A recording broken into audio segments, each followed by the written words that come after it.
एक नवरा बायकोचं जोडपं होतं। तो एका परिसरामध्ये दोघं जण राहत होते। त्यांचा सुखाचा संसार अगदी चांगल्या रीतीने चालू होता। त्यांच्या सुखी संसारामध्ये त्यांना 2 मुलं सुद्धा होती।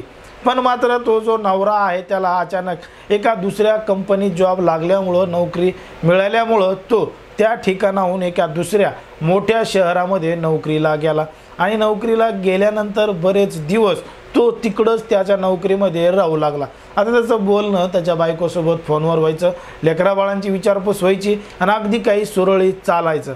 पण मात्र आता त्याची त्या ठिकाणी चांगली कमाई चालू झाली, जॉब लागला, त्यानं एक चांगलं रूमसुद्धा बघितली म्हणून त्यानं त्याच्या बायकोला आणि मुलांना आता त्याच्याकडं बोलून घेतलं। आता तुम्हाला तिकडं वेगळं राहायची गरज नाही, तुम्ही माझ्याजवळ या असं त्यांनी त्याच्या बायकोला सांगितलं। आता नवऱ्यानं बोलल्यानंतर बायकोसुद्धा त्याच्याकडं आली, त्याच्यासोबत राहू लागली।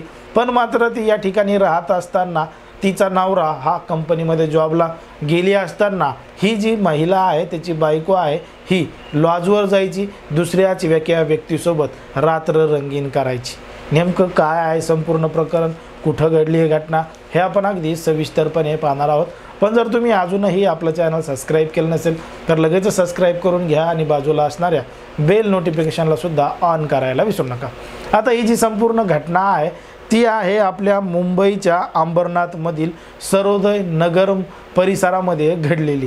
पण मात्र या संपूर्ण गोष्टीला सुरुवात होते ती म्हणजे दिल्लीमधून। आता दिल्लीमधल्या एका परिसरामध्ये एक नवरा बायकोचं जोडपं हे राहत होतं। त्या दोघांचा सुखी संसार सुरू होता आणि या सुखी संसारामध्ये त्यांना 2 मुलंसुद्धा झालेली होती। आता 2 मुलं झाले, चांगला संसार चालू आहे। पण मात्र तो जो नवरा होता रमेश झा नावाचा आणि ती जी बायको होती सुमन देवी नावाची, अशा पद्धतीने हे 2 नवरा बायको होते। तर रमेश झाला आता मुंबईमधल्या एका कंपनीमध्ये नोकरी लागली होती आणि तो दिल्लीवरून थेट मुंबईला नोकरीसाठी म्हणजे कामासाठी आलेला होता। आता मुंबईमध्ये यायचं, राहायचं, सगळी काही सोय करायची। मुंबईमध्ये महागाई भरपूर आहे म्हणून तो जो रमेश झा होता तो त्याच्या बायकोला सुमन देवीला म्हणला की अगोदर मी त्या ठिकाणी जातो, काही दिवस राहतो, सगळी व्यवस्था करतो आणि मग तुला आणि आपल्या मुलांना बोलून घेतो।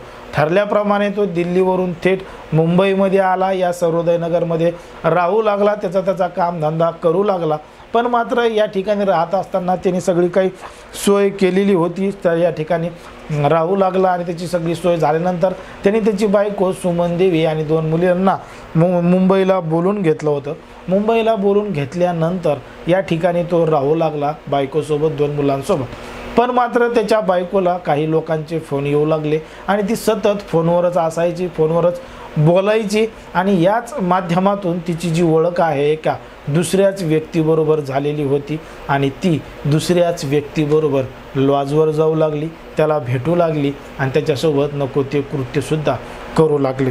मग बघता बघता बरेच दिवस निघून गेल्यानंतर तारीख आली 25 फेब्रुवारी 2024ची।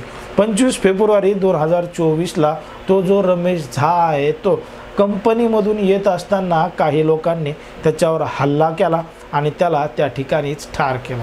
आता त्याला ठार केल्यानंतर त्याचा मृतदेह रोडच्या कडेला फेकून दिला आणि ते आरोपी त्या ठिकाणाहून पसार झालेले होते। आरोपी नेमके कोण आहेत, काय आहे, त्याचा शोध चालू होता। पण मात्र याची तात्काळ दखल पोलिसांनी घेतलेली होती, कारण की मृतदेह एका रोडच्या परिसरामध्ये MIDC परिसरामध्ये सापडल्यामुळे एक मोठी खळबळ उडालेली होती आणि हा खून आहे, त्याच्यावर हल्ला झाला हे त्या ठिकाणाहून स्पष्ट दिसत होतं। आता तक्रार पोलीस स्टेशनमध्ये गेली, मुंबई पोलिसांनी तपास चालू केला आणि याच तपासादरम्यान त्या ठिकाणच्या परिसरामध्ये लावलेले काही CCTV कॅमेरे आहेत ते तपासण्याचा प्रयत्न केला, तर त्या तपासामधून 2 हल्लेखोर ह्या त्या ठिकाणी कॅमेऱ्यामध्ये दिसत होते।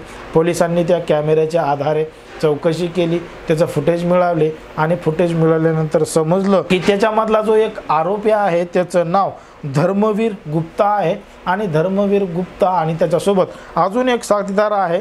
त्या दोघांना पोलिसांनी ताब्यात घेतलं आणि ताब्यात घेतल्यानंतर पोलिसांच्या पद्धतीनं विचारलं, तेव्हा त्यांनी घडलेला संपूर्ण प्रकार सांगितला की त्यांचं आणि या रमेश झाचं नेमकं नातं काय होतं, त्यांनी त्याला का मारलं, कशासाठी मारलं हे जेव्हा विचारलं तेव्हा त्या धर्मवीरनं घडलेला संपूर्ण प्रकार पोलिसांना सांगितला। त्यानं सांगितलं की जेव्हा रमेश झाची बायको ही दिल्लीमध्ये राहत होती, सुमन देवी नावाची, आणि रमेश इकडं मुंबईमध्ये जॉबला आलेला होता। तेव्हा तिचं आणि सुमन देवीचं आणि या धर्मवीरचं लफडं दिल्लीमध्ये चालू झालेलं होतं। नवरा इकडं कंपनीत कामाला होता आणि ही या धर्मेंद्र सोबत इकडं दिल्लीमध्ये राहू लागली आणि अगदी नवरा बायकोप्रमाणे हे दोघंजण दिल्लीमध्ये राहत होते, सगळं काही करत होते। पण मात्र रमेश जेव्हा त्याच्या बायकोला दिल्लीवरून मुंबईला बोलून घेतलं आणि मुंबईमधून बोलून घेतल्यानंतर आता या दोघांचं भेटणं बोलणं हे कमी झालेलं होतं आणि धर्मवीरला आता काही करून त्या सुमन देवीबरोबरच राहायचं होतं। पण मात्र सुमन देवीनं ठामपणे सांगितलं होतं की ती आता वापस येणार नाही, तिच्या नवऱ्याबरोबरच राहणार आहे। मग मात्र त्या धर्मवीरनं थेट दिल्लीवरून तो मुंबईमध्ये आला। मुंबईमध्ये आल्यानंतर एका ठिकाणी लॉज केली, लॉजमध्ये तो आणि त्याचा मित्र त्या ठिकाणी राहू लागला। मग त्या ठिकाणी राहत असताना ती सुमन देवी त्याला लॉजमध्ये भेटायला यायची, बोलायला यायची आणि सगळं काही प्लॅनिंग याच ठिकाणी व्हायचं की जोपर्यंत तिचा नवरा हा हटत नाही तोपर्यंत या दोघांना एकत्र येणार नाही, असं यांनी संपूर्ण प्लॅन केला।